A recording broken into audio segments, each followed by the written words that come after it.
Alright dudes, welcome back with me with another YouTube video. Okay, so today I'll talking about One Piece World, Joy Boy and 3 ancient weapon in One Piece. So, make sure to stay tuned for that. If you do enjoy seeing this anime reviews and want to keep them coming, the best thing you can do is smash that like button, and if you haven't, be sure to subscribe, and this is crucial, hit that notification bell or you will miss future anime videos. Before discussing the One Piece project, it is important for us to understand the shape of the planet in the One Piece world. Have you ever tried observing the world planet One Piece? Not yet? Well then, now is a good time.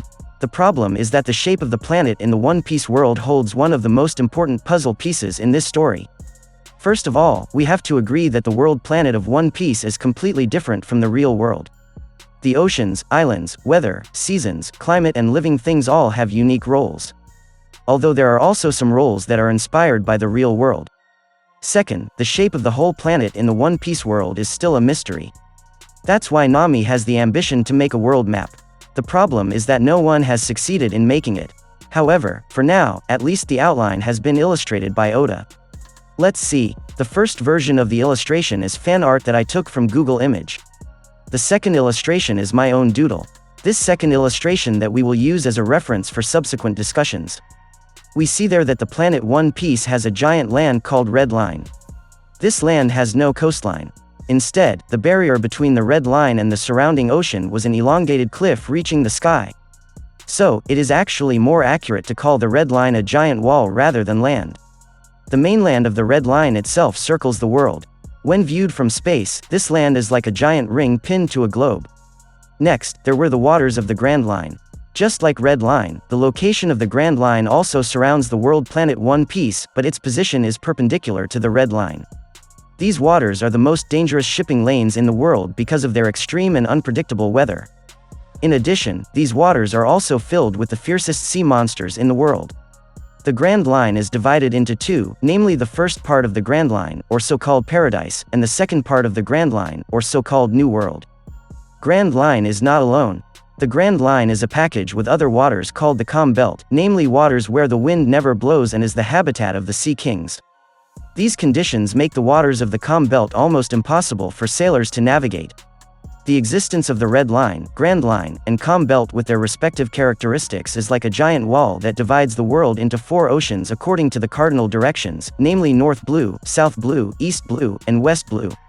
Such is the outline of the planet One Piece world. Now take a look at the illustration of the world planet One Piece version 2. There you can see that the Grand Line and the Red Line meet at 2 points. At these 2 points there are 2 famous places in the world of One Piece. The first place is Reverse Mountain. It is so named not because the mountain is upside down, but because there are 4 rivers in the mountain whose water flows from bottom to top. The 4 rivers meet at the top of Reverse Mountain, then flow into the Grand Line. This unique flow characteristic was exploited by sailors from the North, East, West, and South Blue as the official entry point into the waters of the Grand Line. The second place is the Mariejoa Holy Land, a city that is located above the Red Line and is the residence of the world nobles, aka Celestial Dragons. This city is also the seat of government of the world government. Even though it is very unique, the shape of the planet in the One Piece world like this seems to cause many problems. Try to imagine that you are a civilian in the world of One Piece who lives on an island in East Blue.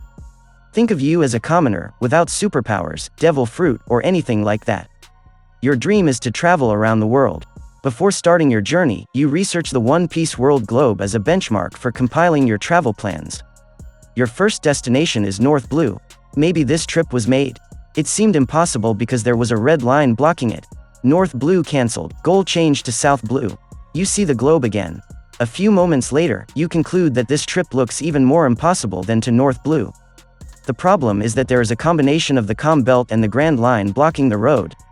If you are reckless and decide to keep sailing through the Calm Belt, you will be surrounded by Sea Kings, just like Luffy and his friends had experienced.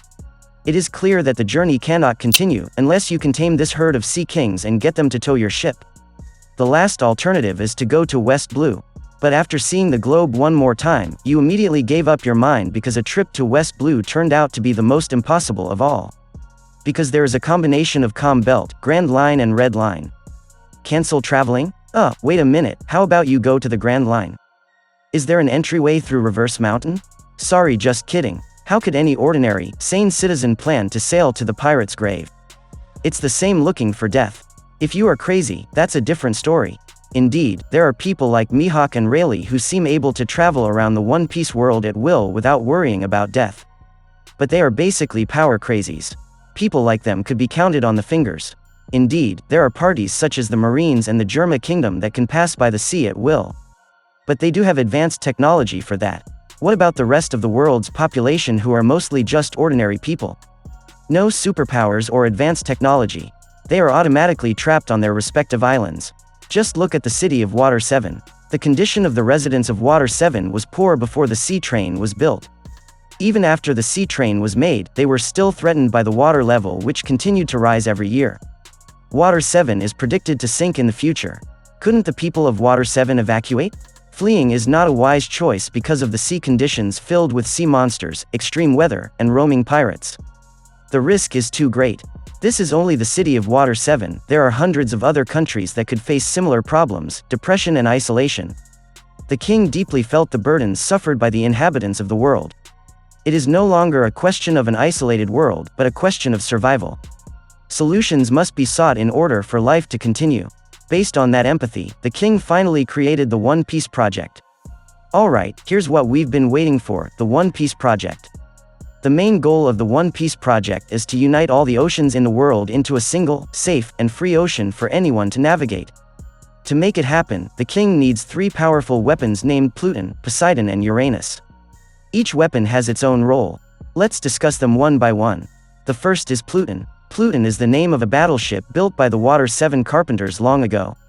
According to Crocodile, one shot was enough to destroy Alabasta. Alabasta is a very large country, perhaps the largest country that Luffy and his friends have visited so far. But the country can be leveled Pluton in just one shot. Wow, you can imagine the strength. With such power, some people consider Pluton to be a weapon that was purely made for evil purposes. Remember Robin's reaction when he heard the name Pluton? She felt disgusted that the gun reminded her of the Buster Call that had happened to her hometown. However, it is all just prejudice because Robin doesn't know the real contents of history. Only the king knows best about Pluton's true purpose. Let's flash back to the Void Century, 800 years ago, in the hall of the Royal Palace, during the presentation of the project proposal for One Piece. One of the kings asked the king, "How do you do to unite the seas?"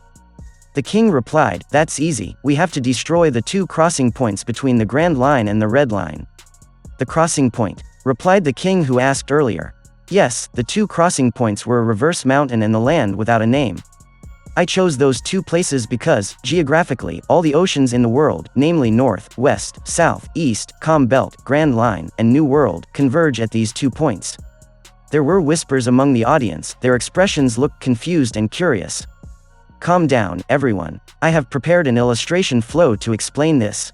I beg your attention. This is our planet globe. The circled area is one of the points that will be our target, namely Reverse Mountain. If we enlarge the area, it will look like this. The king said that if the Reverse Mountain were not there, all the surrounding seawater would flow to the center. This is the point where all the world's oceans meet. What we need to do next is destroy that point. This is how Reverse Mountain should look like after being destroyed. The audience seemed to nod, they began to grasp the outline of the king's idea. Seeing this reaction, the king stopped his presentation. He walked slowly towards the audience. His gaze was fixed on a man. Mayor of Water 7, call the king. The man whom the king saw gasped and spontaneously answered, "Yes, sire. The Water 7 carpenters are the greatest I have met during my travels around the world. Their craft has no equal. And I don't think of any other carpenter who is better suited for this task," explained the king. "I'm asking for help. Can you make a battleship strong and tough enough to destroy Reverse Mountain?" asked the king. The mayor's heart paused for a moment. He already had a feeling that the king would make that request.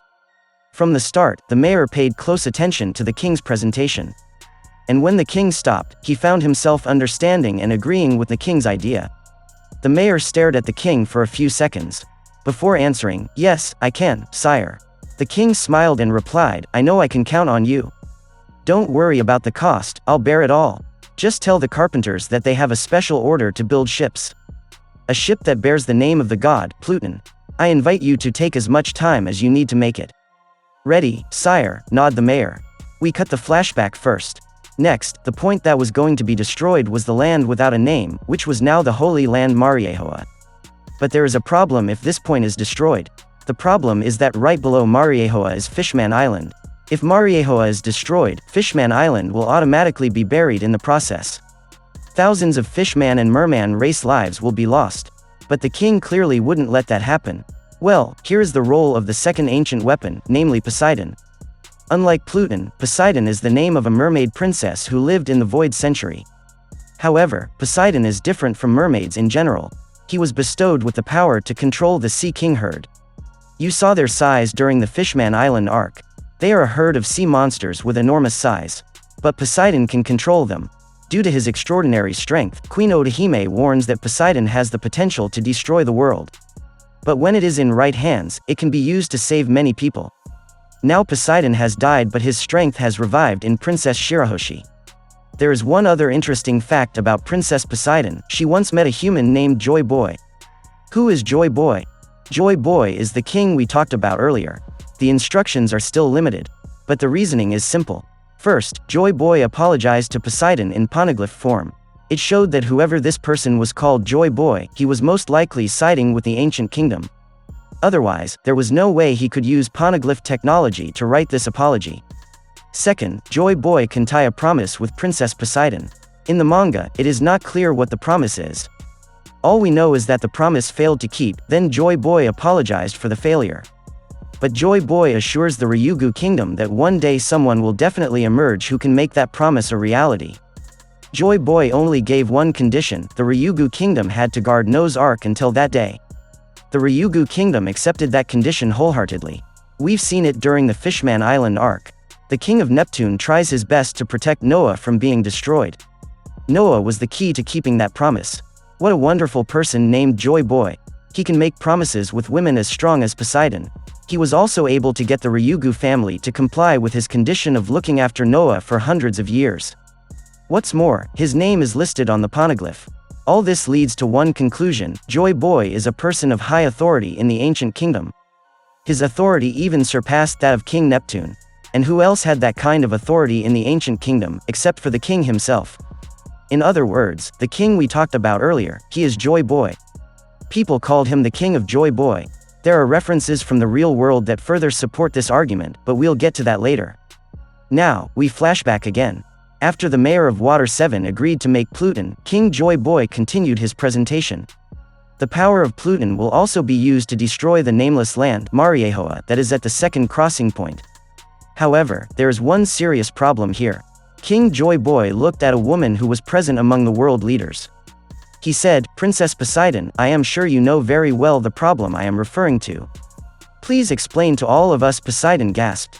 He started explaining. "Yes, sire. Below that crossing point lies our kingdom, the Ryugu kingdom.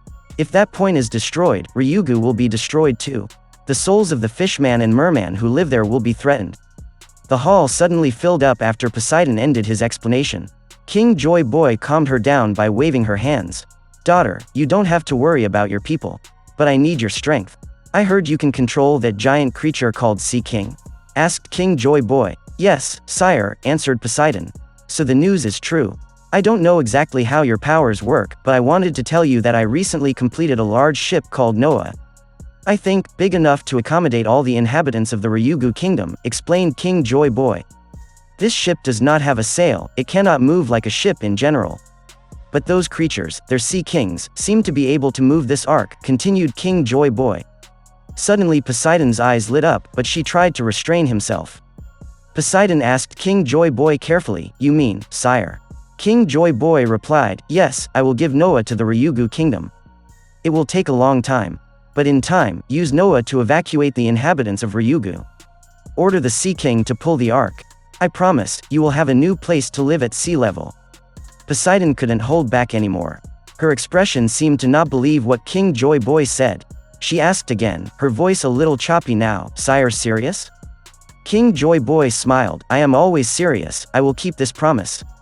"So, will you be willing to share this good news with the Sea King and the people of Ryugu?" asked King Joy Boy. Poseidon smiled back at King Joy Boy and replied, "Yes, I will." "Very nice. I'm glad to hear that," replied King Joy Boy. Alright, now I will explain how the mechanism of destroying the Fishman Island area. Once again, I beg your attention. The area indicated by the arrow is the intersection of both the Grand Line and the Red Line. This is our target. When enlarged, the illustration looks like this. Similar to the reverse mountain area. The difference is, there is only an empty land without a name. Before this point is destroyed, the Sea King and Noah will evacuate all Ryugu residents to a safe place. Once this area is secure, Pluton will do its job. This is what it was like after being destroyed. We cut the flashback again. Both points have been destroyed. 2 large straits have now been created on the Red Line. It remains only to complete the final step, which is to reduce the extreme weather on the Calm Belt and Grand Line. This is the most important step. This is because, as long as the extreme weather in the 2 waters continues, the oceans will not fully merge. How to? Well, here is the role of Uranus. Compared to the other 2 weapons, Uranus's current status was the most mysterious. Oda hasn't left any clues about Uranus except for his name. But it doesn't matter. Let's try to speculate. Oda has a habit of taking references from the real world and applying them to the story. This also applies to the name Uranus, which is taken from one of the gods in Greek mythology, namely the god Uranus. The god Uranus has the nickname the Father of Sky. According to myth, Uranus is a representation of the sky itself. So, whatever phenomena that occur in the sky, from lightning, storms, snow, to hail, are all actions of Uranus. Based on this myth, Uranus in the One Piece story may have the same power, namely controlling the weather. In the world of One Piece, we have seen that controlling the weather is not impossible. Nami has practiced it through the Klima Tact Wand. Weatheria scientists can create wind by simply tying a knot of rope. Even the battle of 2 devil fruit users, Akainu versus Aokiji, can permanently change Punk Hazard's climate. Uranus would be able to manipulate the weather like that, but on a much stronger, wider, and more permanent level. With this power, Uranus's role in the One Piece project is to ease the extreme weather on the Grand Line and make the wind blow on the Calm Belt. Let's flashback again. Both points have been destroyed. But that's not enough. The extreme weather on the Grand Line and Calm Belt is still a real wall for the creation of One Piece. So that, we need a tool that is able to relieve all that weather. I named this tool Uranus. This is an illustration of our world globe after Pluton and Poseidon have done their job. There are 2 straits that will be created between the Red Line. Now it is Uranus's turn to do his job. The target is the entire Grand Line and Calm Belt. Activate Uranus. This tool will normalize extreme weather on the Grand Line and Calm Belt. The ocean will be churning for a while. And, voila, the Grand Line and Red Line had disappeared. Now the oceans have truly become one. But it's not over yet. Seawater from the 4 blue will flow into the 2 Red Line straits. Not only the seawater, the fish that live in the 4 blues will also be carried there. There will be a very large whirlpool, but only temporarily. The vortex will subside and be replaced by new waters. A water that is a combination of the 4 blues, where you can find fish species from all over the world. A suitable name for these waters is All Blue. This is the final realization of this project. The world melts into one piece. Alright, that's the outline of the contents of the One Piece project. This is a really big project. But then, according to Clover's hypothesis, a battle between the 20 kings and the ancient kingdom erupted. King Joy Boy lost and was forced to flee. Meanwhile, the One Piece project lies dormant. But King Joy Boy didn't give up. He ordered the Kazuki family of Wano to sculpt the One Piece project on the poneglyph stones as a message for the future. On the other hand, King Joy Boy also felt guilty for not being able to keep his promise to Princess Poseidon. So he made a special poneglyph containing his apology to the mermaid princess. The One Piece project may fail to materialize now, but Joy Boy remains convinced that one day someone will appear who embody One Piece on his behalf. Who is that someone? Looks like there's no need for theory on this one. Monkey D. Luffy is the one. But there is one important piece to the puzzle. Yes, the piece of the puzzle is Madame Shiarly's prediction of the destruction of Fishman Island at Luffy's hands. At first glance it sounds like nonsense. How could Luffy do something like that? But the records prove Shiarly's past predictions were never wrong. But, didn't Luffy end up destroying Fishman Island in the end? He became a hero there? Yes, but Shiarly did not specify when the forecast would take place. The prophecy doesn't have to happen right away. It could be, a month, a year, 2 years, or 3 years from now. I do not know, there is clearly no evidence that the forecast was wrong. So, it can be concluded that Madame Shiarly actually predicted when the One Piece project was realized. But all he saw in his crystal ball was the destruction of Fishman Island at Luffy's hands, which is actually only a fraction of the complete scenario. That's why she misunderstood. Apart from that, his prediction also confirms that Luffy is someone Joy Boy is waiting for. Luffy is the one who will make the One Piece project a reality. Thank you for watching this video. Don't forget to comment, like and share this video.